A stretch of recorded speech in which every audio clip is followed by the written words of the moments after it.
Hey everyone, day 3 of the Speedrun account, and we're gonna hit it strong and hopefully get to around 1150 or maybe even 1200 in this episode.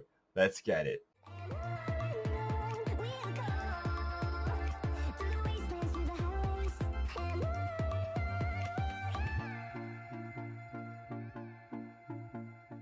Alright, so let's do another 3-minute games again, and this time I'll make sure to actually look at the camera throughout the game. It's gonna be a little bit hard as I can't really see the board if I'm looking at the camera, but we'll make do with what we have. In our black games today, I'll be playing a lot of Philidors, as that's one of my main openings, and a lot of people requesting me play the Philidor. I suppose not many high-level players like to play this opening. Now this Queen e5 move is not very good, and the reason why this move is not very good is because I can always just block, and I can have a good time. If he plays bishop here, I'll probably just play pawn f3. Well, my opponent doesn't even play that, that's the most threatening move. And the reason why this is not very good, because look at my pieces. They get to develop for free, while my opponent is just, I don't know, moving his queen around, which is never too good. It's just castle, and we even have this threat. It's kind of annoying for our opponent. Let's see if our opponent falls for it. See if we can take on c7. If not, we can always just play bishop f4 to attack it. If he plays bishop d6, we can get the bishop pair. And the bishops are pretty good for your health. Nice to have, definitely. Now we have the bishop pair. Play bishop d3, get our bishop on a nice diagonal over here.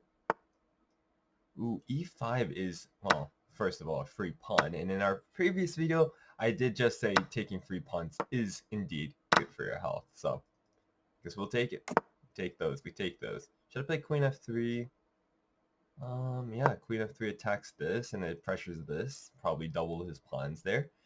If he tries bishop g5, I'm thinking bishop takes here should win. Yeah, bishop takes there is very good for me. So, see, alright. I guess we take here. Alright, so now we're up a pawn, and we have more development. And not only that, we have, well, our piece is just very good. Alright, so I guess we get a rook on the 7th. I like to call this a piggy on the 7th, because it's going to gobble up everything on this 7th file. Alright, let's double up over here. And in my previous video, I did say, let's move pawn h3 or something. Or pawn f4 to make sure I do not get checkmated. Let's play pawn f4 actually. Reason why I want to play pawn f4 is if he plays bishop d6, I can just block it and say go away, nobody likes you.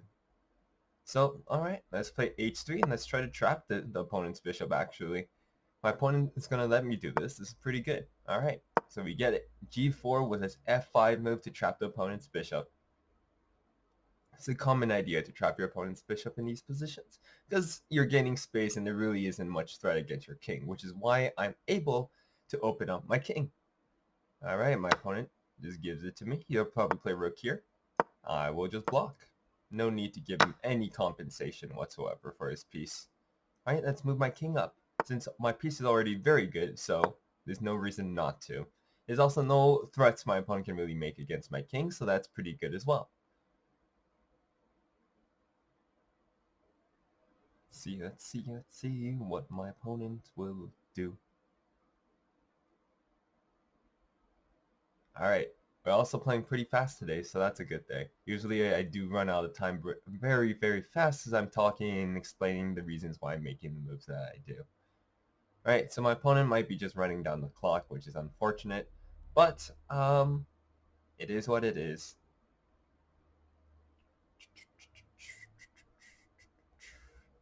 See what my opponent does.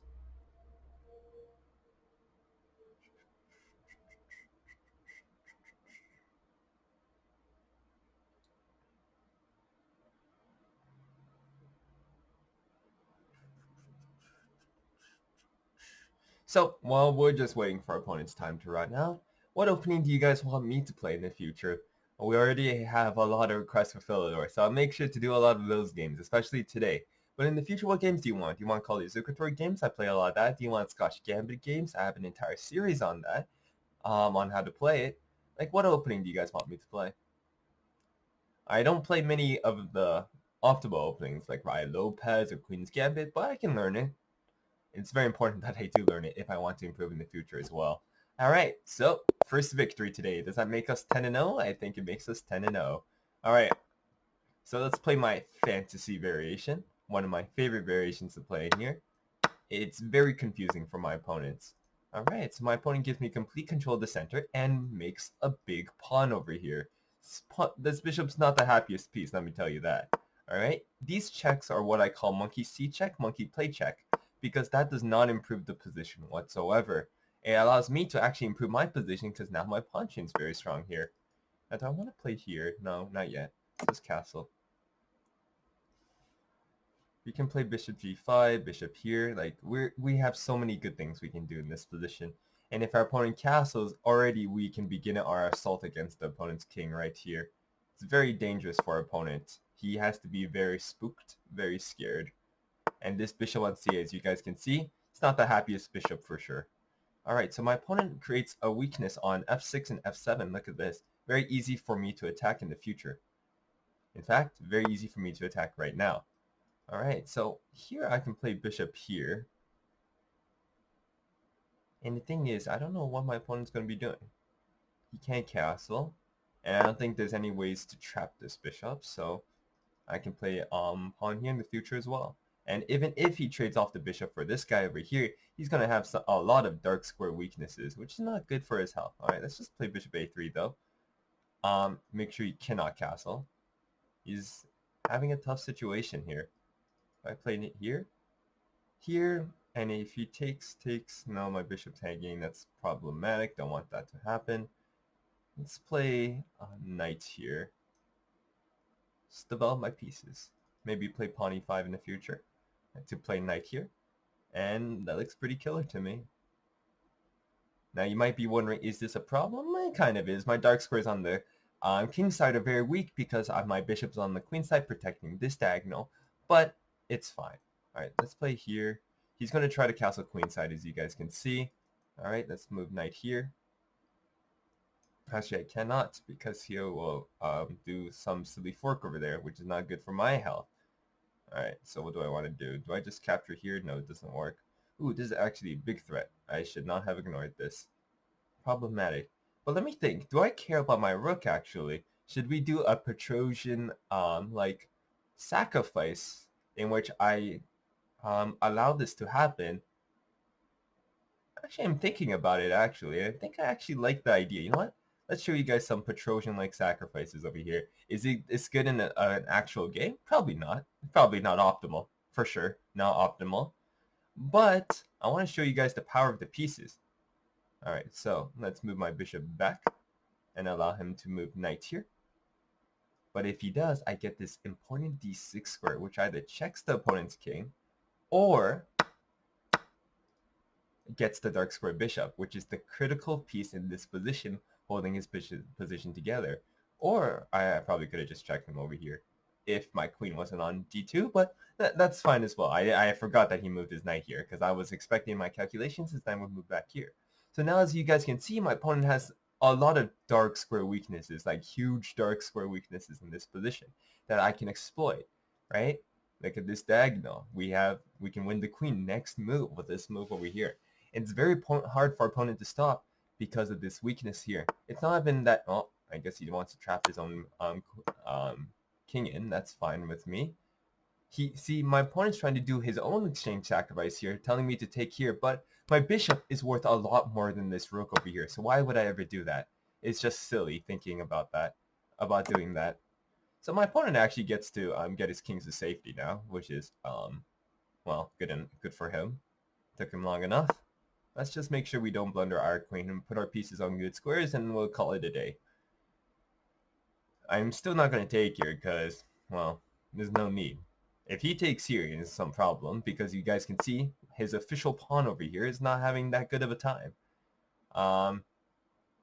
It's a nice pawn he has there, but now let's make sure I don't lose on time. How do we win this game? How do we provoke weaknesses outright? Alright, our opponent just resigns the game, which I think is good for him. Yeah, I've got another white game. You know what? Let's just play Philidor as a white. Let's do that for you guys. Though I get, but then again, it might not actually be a Philidor because he might not get e5 in because we're kind of stopping it. So it's kind of unlucky. Ooh, let's actually trick our opponent a little bit. Let's hope he plays bishop d6. So we can play pawn e4. Let's play pawn e4 anyways, and if he plays bishop d6, we can play pawn e5. Another good thing about the Philidor is how you can literally just play it in any position, really. You can play it as black against d4, suboptimal, but you could. And you can play against e4. Right, let's capture here. You play here, I play e5. Maybe your opponent gets tricked. If he plays bishop c5, we can play here. Pawn b4, attack that bishop. He might have some sacrifice here, but I doubt it. Alright, and that's just castle. Let's play a4 next move. Get some nice, actually, knight c4. If my opponent's going to allow me to maybe hop in here, that's going to be pretty good. Do I just check here? I think I do. That's pretty good of me.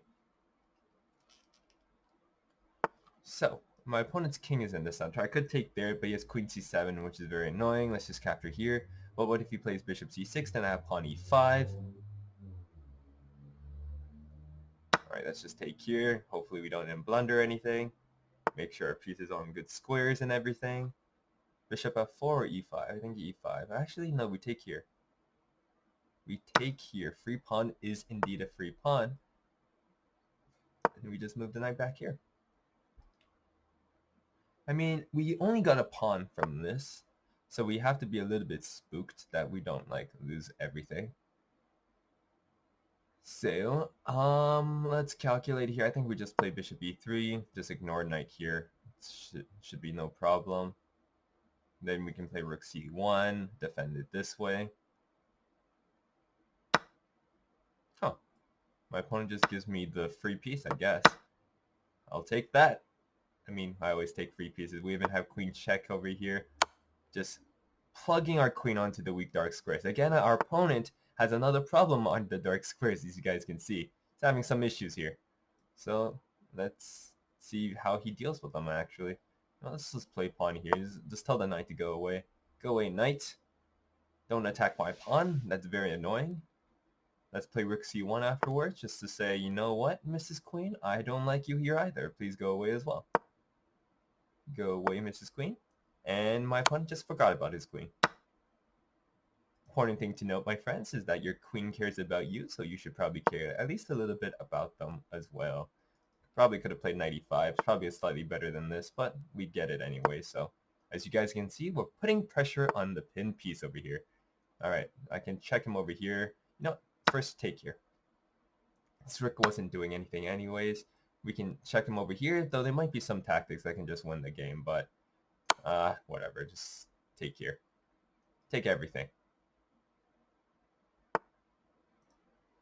I mean, if I see a free rook, who am I not to take it? Is the rook too good for me? Nah. It's probably the easiest way to win. Sure, there might be a checkmate a3, checkmate a4, checkmate a5, but why complicate things? If I complicate things, only I can lose. Alright, that's a free bishop over there. And our opponent resigned. So I think we're 12-0. We might be 11-0. Another white game in a row. I promise you guys, I'm not hacking. But, let's just say we're getting a little bit lucky. Now, queen d8 apparently is a variation nowadays. Not sure how successful it is and how good it is. But it is a variation, so can't complain here. Let's play bishop f4. If he plays knight here, I can play rook c1. Let's just put our pieces on the greatest squares in the world over here. Why not? Yeah, my opponent's scared of some silly shenanigans, which makes sense. They happen all the time at this level. Yeah, let's just castle. Rook e1. Now, this move is not good for many reasons. Like, I could play rook c1, but I think in this position, and even bishop here suffices. Yeah, let's just play bishop here, play a3, kick that knight away, tell that knight he's not welcome here. Or could I not just take in here? That's a possibility as well. I'm going to just play this move. Knight here. With the idea of when he plays e6, I can play a3, just kick that knight.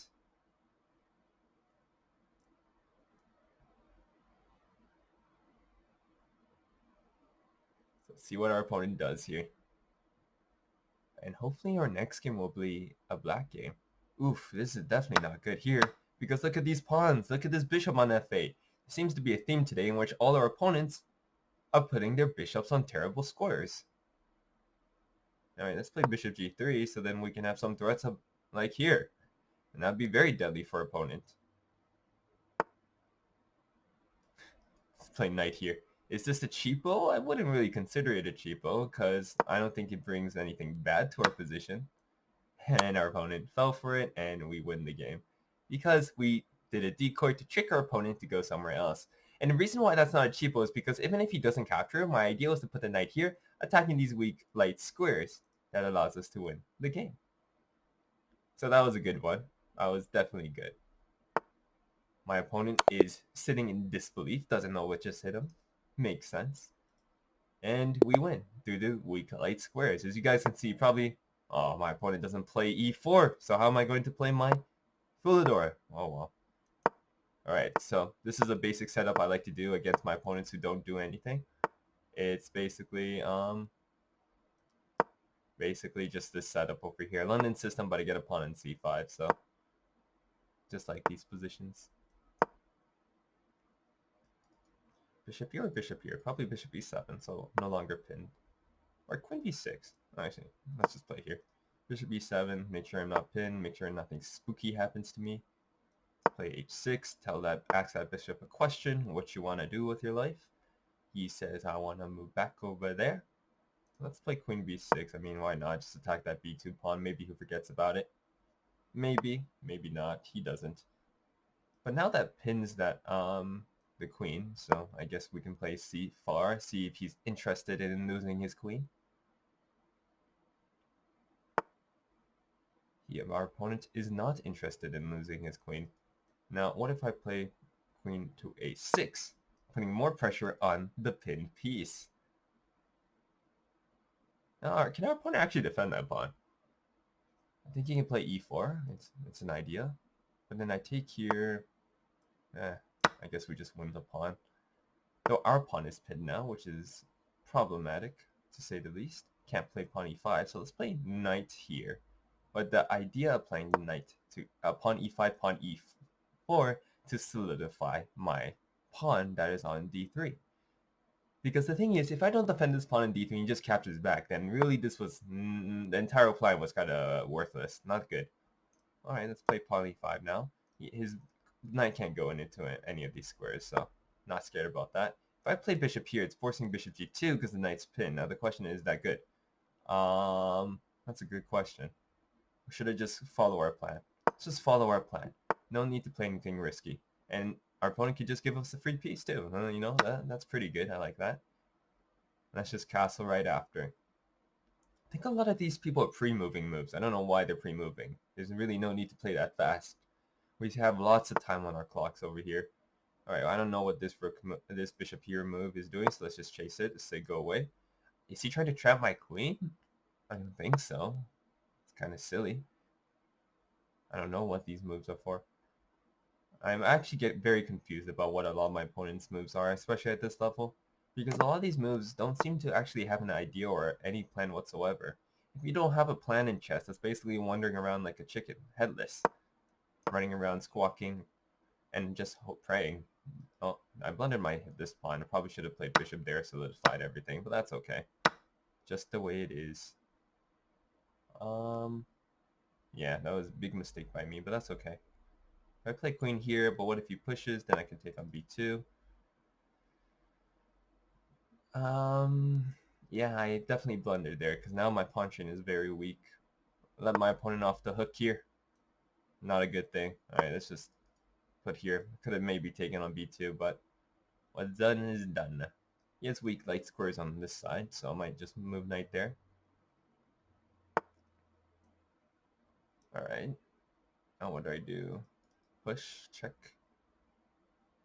Rook takes. I mean, he can't castle still, so let's play a5. Don't let him play pawn b4. I mean, we're just stopping our opponent from castling, because that bishop on f1 is kind of sad, if I do say so myself.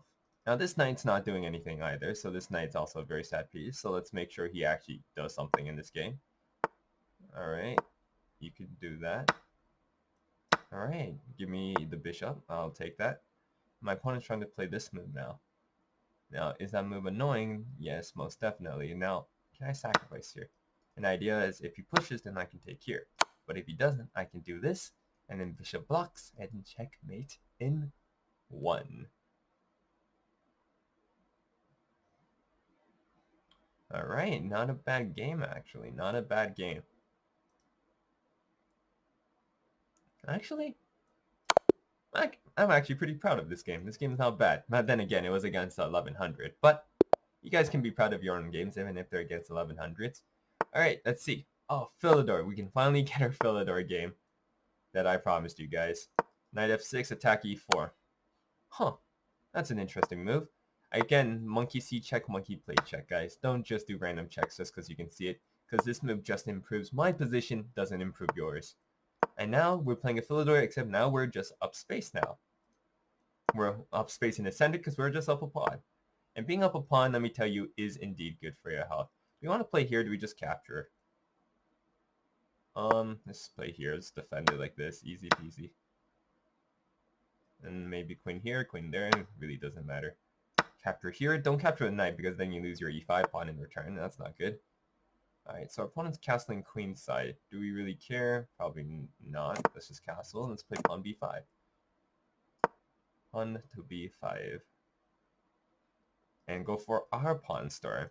If our opponent's smart, he will play a move like g4 just to do his own pawn storms. Because something that's very important for you guys to know. If one side is attacking one side,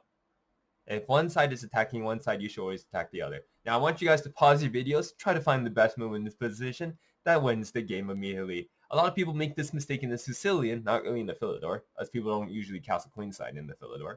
But pause your clocks, and if you guys did, you guys would have found this very nice move, bishop g5. Just pinning the queen to the king. Just saying, you know what, queen, you are being lost today. And that's about it. And there she blows. I'll accept the resignation in 3, 2, 1. And what can I say? You resigned. Alright, let's do one more. Let's get past this 1150. And we have another white game, which is not bad. It's not bad to be playing white. Let's play a d3 variation. One of my favorite variations. Though my opponent's playing this wonky variation. No idea what this is.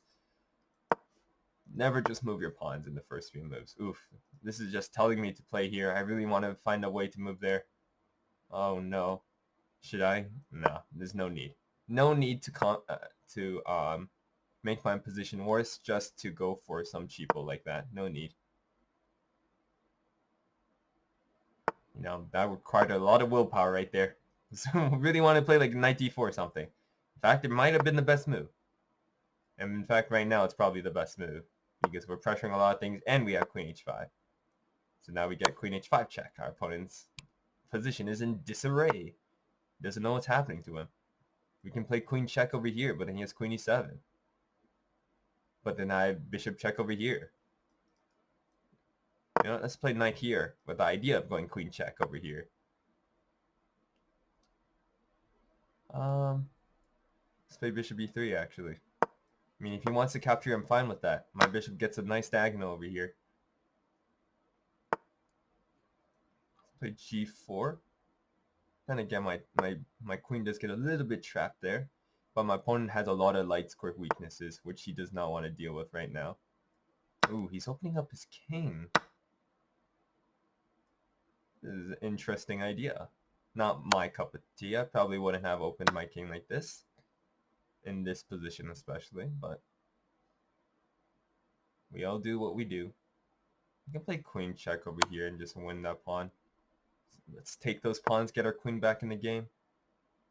Let's take here. You know, I'm holding off from this check because I don't really see a reason to. Our opponent can check us over here, but we can play king e2. Our king's perfectly safe there.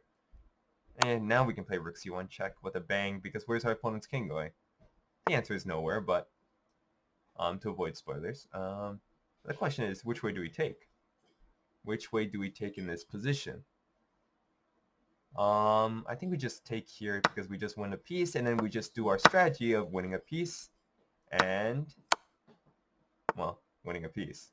That's the strategy. We play pawn b4. Oops. My bishop might be a little bit trapped here, and it's not a good thing. Or do I just play here? But then he plays pawn b6, and that's annoying.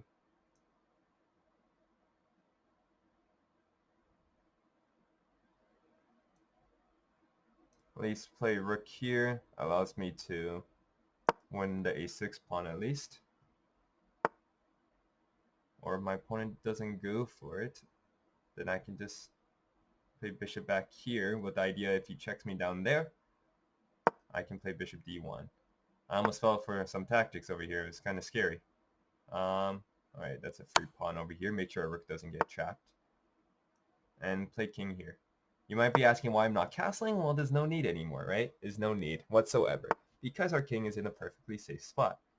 Let's check him over here. Let's trade off pieces. As you guys know, trading off pieces is my favorite thing to do. And we have this very nice checkmate. Alright, let's do our final game for today. I like the games that have been happening so far. Very good. And, well, we get our Philidor again. But nobody's playing pawn d4 and giving them the space. Just take it. I don't know why my opponents are not taking it. It's like free space. And our opponent finally did it. Alright, good. We get our first actual Philidor on the board. Alright, bishop g5 is not the main line. I don't think it's a very good variation because what are you threatening? Are you threatening to take that? I don't think so. You're never threatening to take that. Because why would you? It's not very good. Let's go for our crab formation, one of my favorite things to do in chess. I have an entire video about this crab formation over here and why it's so potent, why it's so strong.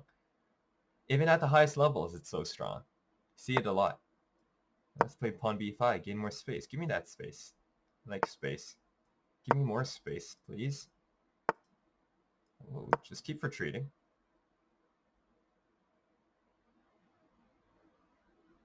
Now, free pawn is indeed a free pawn. I do take those. I like these. Oh, it's not actually a free pawn because if I take here, then he has bishop takes f7 check, which is tricky. Now, does that even work? That's the real question, because then I could take his knight as well. No, it actually doesn't work. I miscalculated there. Or does it? Because knight e2 doesn't work. No need to make things risky. No need to make things risky. Our position's pretty good in this position. No need to make things risky. Alright, so our opponent defends this pawn. Good for him. Just gain a tempo here. Why not? This bishop's not very happy here, that's for sure. Now, how do I chase this knight away, actually? I probably could have played knight takes e4 last move, couldn't I?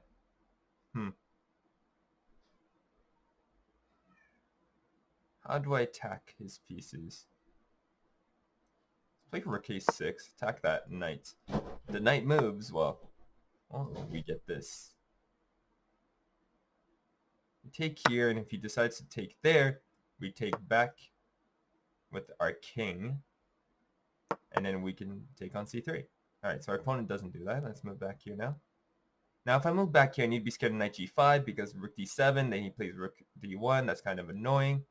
So where do I move this guy back? Do I move it back to c5?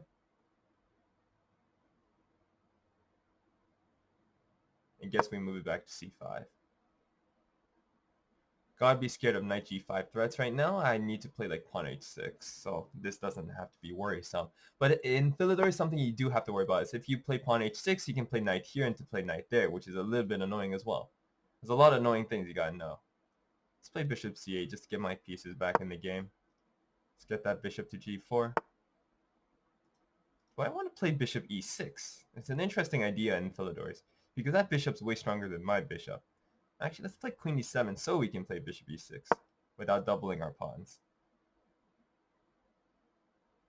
Need to play a little bit faster now. Need to play a little bit faster. Opponent wants to exchange here. I'm a-okay with that. Let's exchange. Bishop e6, knight takes here. Bishop takes there. Knight takes c6. That problematic? Looks a little bit problematic. Let's play bishop here, pin that knight to the rook, and then just capture back this way. We got rid of his menacing knight over there. And after this, we can take the pawn in e4 as well, which is pretty good for us. Okay, our opponent says no can do. He doesn't want me to capture there. Completely understandable. Can I just take there, though? Can I play b5 actually? b5, he takes my bishop. Then I take back.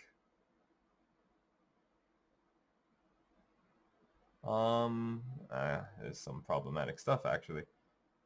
I don't like calculating. Let's play bishop there. I'm gonna have to play a lot faster now because we are running out of time. I mean, this position just looks very good for me. Make sure I play h6 still so I don't get back rank checkmated. Back rank checkmate is not good for your health. Don't fall for those ideas. Let's play pawn h6 so I don't fall those ideas. And we're gonna try to get him to capture us still. So now I can't get back rank checkmated, which is a plus. But we are in danger of losing on time, which is a negative. Alright, let's play bishop back here. Try to win this pawn. He might move his knight over here. Alright, let's take here. Play queen here. And if he checks me, I just move.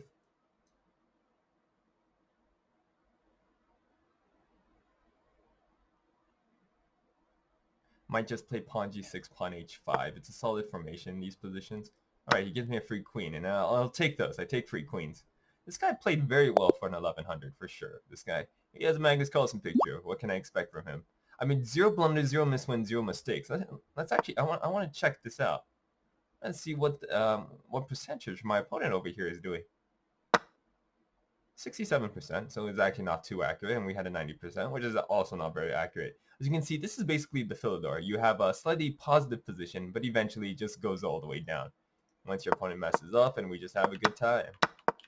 So yeah, I've been in this position with completely winning up a pawn with the bishop on b6. Very nice bishop. So, I hope you guys enjoyed these games. If there's any of these games you want me to analyze, or if any games you want me to analyze of yours, well, send them over. I'll definitely check them out. If you guys want to be as good as me, creating these plans, creating these ideas in the middle game, I urge you guys to check out that video over there, as that video teaches you guys everything that I basically am doing in these positions to help me find the best plans in the game. Alright, I'll see you guys in the next video. Bye.